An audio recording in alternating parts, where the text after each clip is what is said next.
nós estamos aqui no lobby de DV Phoenix e me agora invita a para nós fazer uma cerimônia chiquito sobre a DV Resorts, tá hotel chain que desde ano e meio não está ajudando nós com nosso projeto. O projeto de nós está com nós dando desayuno na muita na escola, todo dia de escola e nós está ajudando quase 800 muita no momento aqui. Lo que DV Resorts faz, nanta pedi cada guest, sinang que contribui $1 na nossa fundação. E for de Juni ano passado, nanta haciendo isso. E, Juni, ano para mim.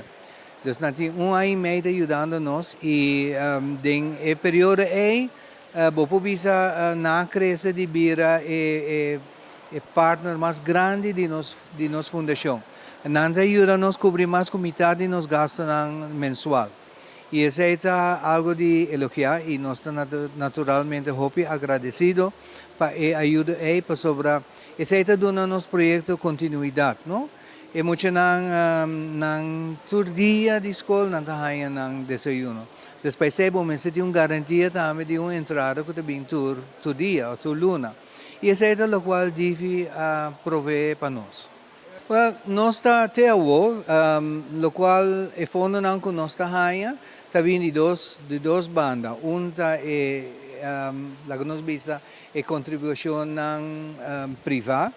Tem muita gente que sponsor muito. Se você tomar contato conosco, nós temos um Facebook page. Toma contato conosco, nós temos os dados na nossa conta no banco e por fazer standing order to luna ajuda. O que está? Tem gente que está 10 florin, outra está 20, outra está 100 and so forth. E com a placa aí, nós está zorpa e muito não há na desayuno. Hobby ajuda também de service clubs não. Kiwanis, Rotary, Lions, Quota Club, não também ajuda nos hobby. Sim, nós queremos agradecer ao povo de Aruba, tour, zowel sponsors não como service clubs não que ajudam-nos como organização foral de DV Resorts, que está maneira mais bisa não um contribuinte hobby grande.